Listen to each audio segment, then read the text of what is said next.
Tout augmente, l'électricité, les dépenses de santé, les impôts et également les frais bancaires, comme l'indique cet article récent, vers une nouvelle hausse des tarifs bancaires en 2025. Et ce qui est complètement fou, c'est que ça suit d'autres augmentations en 2024 et 2023, sachant qu'en 2024, écoute, la dépense moyenne des frais bancaires s'élevait à 225 €, ce qui est clairement énorme. Et donc, dans cette situation-là, qu'est-ce qu'il faut faire? Écoute, faut éviter de rester dans les banques traditionnelles et aller vers les banques en ligne. Et c'est pour cela qu'aujourd'hui, je te propose un comparatif complet des deux meilleures banques en ligne, françaises, à savoir Boursobank et Fortuneo. Et on va regarder leur offre sous différents critères. On va regarder notamment toute l'offre autour du compte courant, les produits d'épargne. Spécifiquement, on regardera également la bourse, l'offre de crédit, l'expérience utilisateur. Et bien entendu, je te ferai une conclusion. Et on commence par quelques informations générales. Boursobank et Fortuneo sont des banques en ligne françaises reliées à des gros groupes que sont la Société Générale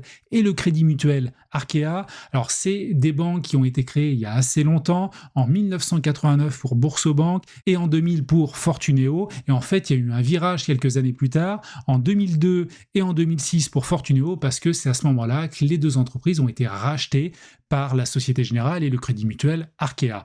Alors, ces deux banques en ligne disposent d'agréments bancaires européens, ce qui leur permet d'avoir en fait une garantie à hauteur de 100 000 € sur les liquidités que tu as sur ces comptes. Et vis-à-vis du nombre de clients, là clairement l'avantage il est côté Boursobank avec plus de 7 millions de clients, sachant que côté Fortuneo il y a 1 300 000 clients.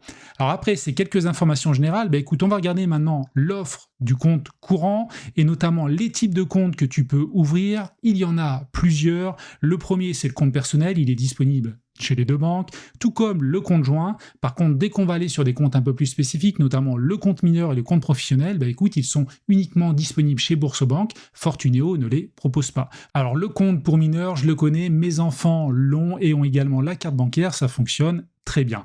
Deux points importants vis-à-vis des banques en ligne, c'est global, au-delà de Boursobank et Fortuneo, ça concerne aussi les autres.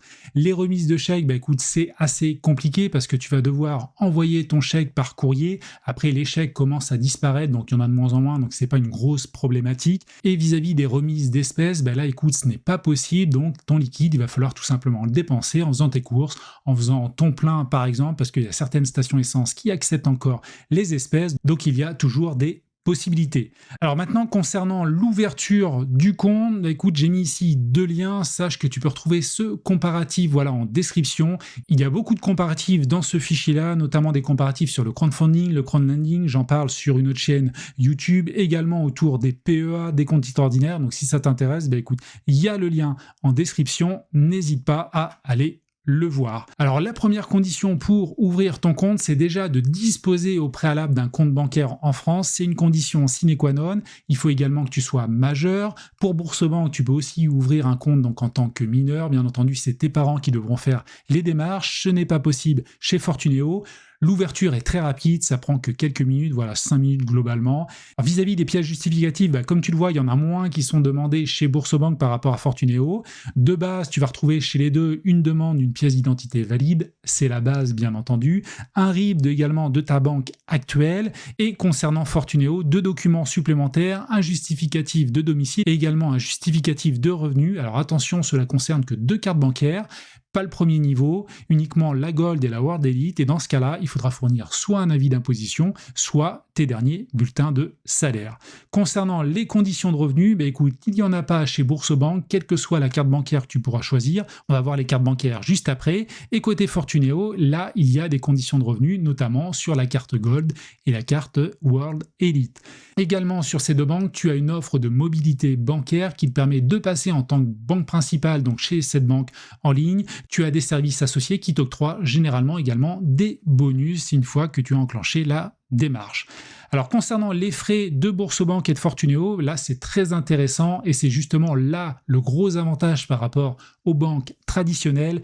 Tu n'as pas de frais de tenue de compte, tu n'as pas de frais de commission et d'intervention, tu n'as pas de frais de retrait, tu n'as pas de frais de virement, y compris instantané. J'ai encore une banque traditionnelle pour mon crédit immobilier. À chaque fois que je veux faire un virement instantané, il me demande 1 €. Donc je ne le fais pas, je fais toujours un virement classique, mais c'est toujours gênant et c'est bien plus intéressant donc chez Fortuneo et Boursobank. Concernant les cartes bancaires, c'est un gros morceau de l'offre de base, voilà, de toute banque.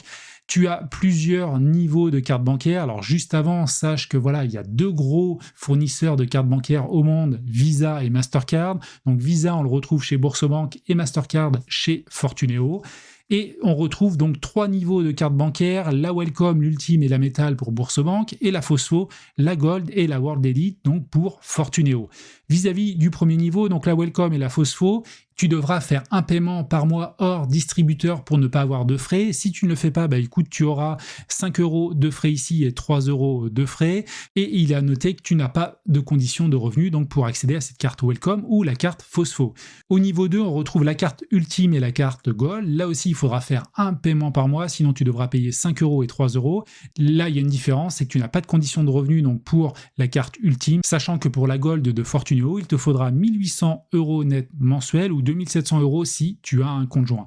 Et enfin, concernant le troisième niveau, donc le haut niveau de la carte bancaire, tu as la Metal ici avec un abonnement à 9,90 € par mois. C'est pas obligatoirement la solution que je recommande. Tu n'as pas de conditions de revenu également pour cette carte, sachant que pour la World Elite, là, il te faut un versement mensuel de 4000 € et en fait, globalement, 4000 € net mensuel, donc c'est pas pour toutes les bourses. Si tu veux en savoir plus sur les cartes bancaires, sache que j'ai déjà tourné sur cette chaîne YouTube des vidéos dédiées avec un gros comparatif notamment sur la carte bancaire et sur les cartes bancaires Boursobank avec beaucoup d'indicateurs, beaucoup de critères, donc n'hésite pas à aller la voir. Et la même chose pour Fortuneo. Donc si tu veux forer un petit peu plus loin sur les cartes bancaires, regarde ces vidéos. Et donc vis-à-vis de ma synthèse concernant ces deux banques en ligne, écoute, globalement on a une offre quasi parfaite vis-à-vis du marché, que ce soit chez Boursobank et chez Fortuneo.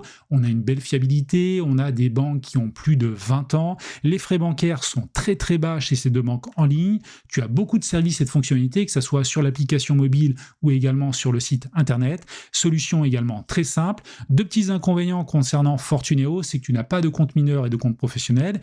Également concernant la carte Gold et la carte World Elite, il te faut un minimum de revenus. C'est pour ça que vis-à-vis de l'offre de base, je mets un point donc pour Boursobank. Maintenant, on va passer au deuxième gros sujet, à savoir les produits d'épargne. Et là, on se retrouve avec toutes les offres de base. On a le livret A qui est disponible chez les deux banques, bien entendu. Attention, aujourd'hui, on est à 3% net, mais bientôt, en février 2025, le taux va baisser à 2,5%. Le LDDS également à 3%, donc le livret de développement durable. Concernant les livrets boostés, ils sont disponibles chez les deux banques, même avec un taux plus élevé chez Fortuneo avec 4%. On a également les 4 produits suivants, le LEP, livret épargne populaire, le plan épargne logement, le compte épargne logement, également le compte à terme, qui eux sont uniquement disponibles chez Boursobank. Donc ça, c'est quand même un point positif pour cette banque. Également, concernant le Perrin, donc le produit retraite, il est disponible uniquement chez Boursobank. Donc tu vois pas mal d'avantages chez Boursobank. Néanmoins, côté assurance vie, l'avantage est plutôt pour moi côté assurance vie Fortuneo avec Suravenir. C'est Generali côté Boursobank. Alors bien sûr, dans les deux offres, tu as la gestion libre ou pilotée. Le versement initial sera 300 € chez Boursobank, un petit peu plus faible, voilà, 100 € chez Fortuneo. Tu as un petit peu plus de produits chez Boursobank, néanmoins en parallèle chez Fortuneo, tu as un fonds euro qui est clairement moins cher, donc plus intéressant, et également plus d'offres autour des SCPI et SCI. Et concernant donc ma synthèse et ma note, écoute, globalement, ce que l'on peut dire, c'est que les livrets classiques, tu les retrouves chez les deux. L'assurance vie est meilleure pour moi chez Fortuneo par rapport à Boursobank. Par contre, côté Fortuneo, tu n'as pas le plan épargne logement, le compte épargne logement, le livret épargne logement, etc. Donc ça fait des avantages et des inconvénients de chaque côté. C'est pour ça que j'ai mis un point à Fortuneo et à Boursobank à ce niveau-là.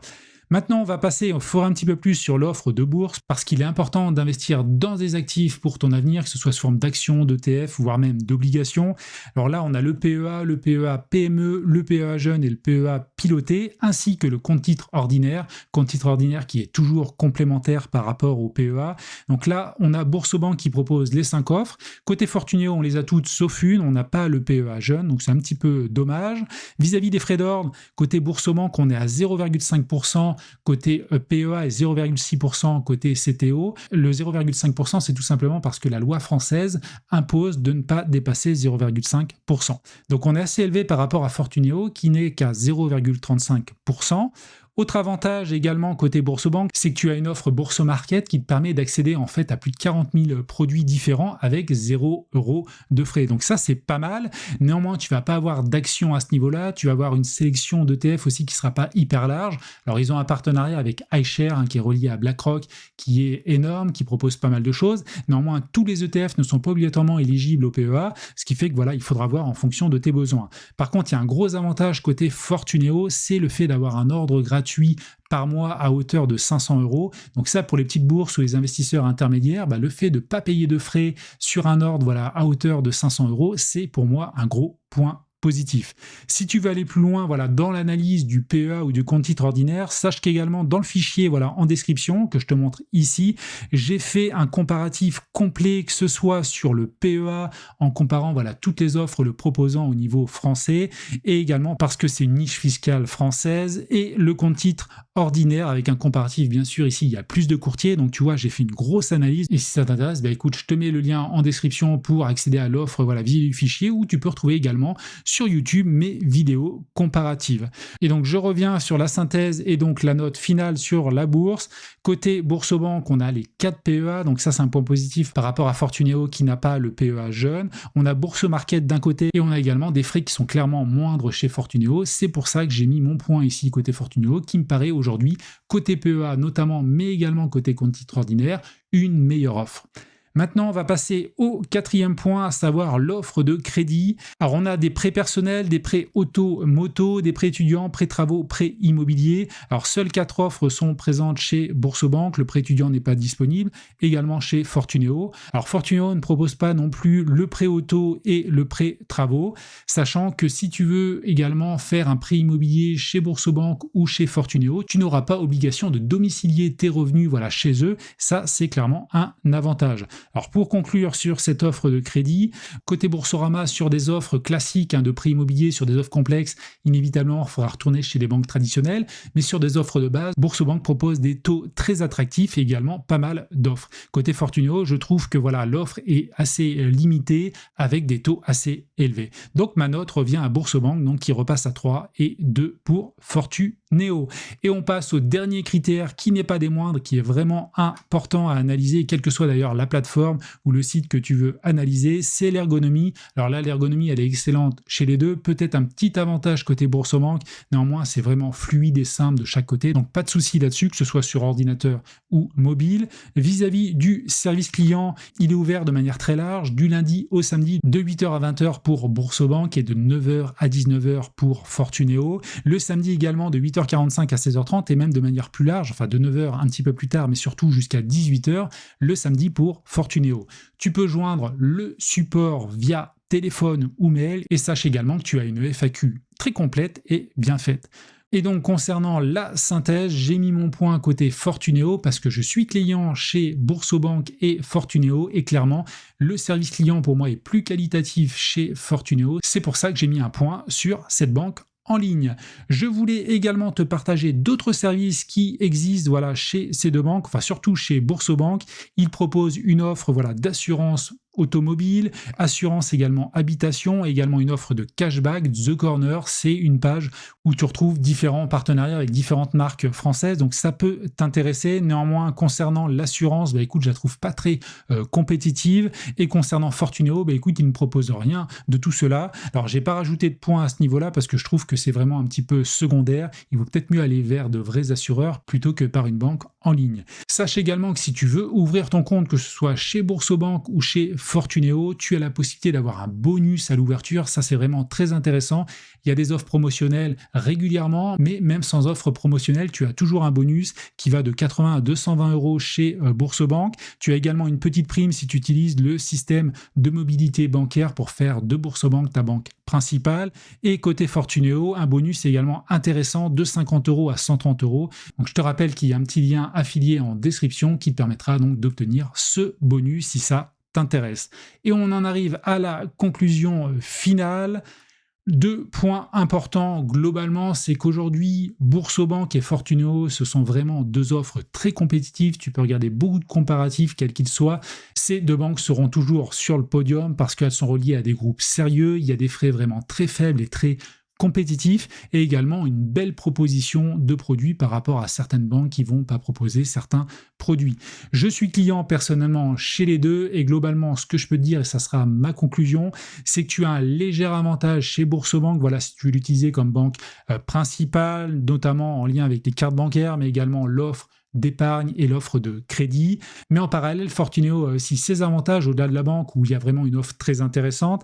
Il propose aussi une très belle offre côté bourse qui est pour moi meilleure que Boursobank et également un support qui me paraît un petit peu au-dessus par rapport à Boursobank. Donc tu vois, en fonction de ton profil, tu pourras choisir soit l'une, soit l'autre. Alors je t'ai rajouté également la note Trustpilot qui est de 4,5 sur 5 sur Boursobank et de 4 sur 5 chez Fortuneo. Donc deux bonnes notes et ma note moi globale, c'est 3 d'un côté et 3 Fortuneo, donc égalité, parce que je trouve que ces deux banques en ligne sont vraiment très intéressantes, meilleures par rapport à d'autres offres, et qu'elles proposent aussi, en fonction de tes besoins, des offres très compétitive. Donc voilà globalement ce que je pouvais te dire dans cette vidéo. N'hésite pas à me dire en commentaire ce que tu en penses. Et si tu veux aller plus loin, notamment sur la partie bourse, et notamment le PEA qui est une niche fiscale en France, bah écoute, je t'invite à regarder cette vidéo. C'est un comparatif complet de 8 offres différentes sur le PEA. On regarde ça sous différents critères. Bien sûr, les frais, mais également d'autres aspects, l'ergonomie, le service client et pas mal d'autres choses. Donc si ça t'intéresse, bah écoute, je te dis à tout de suite de l'autre côté si tu cliques.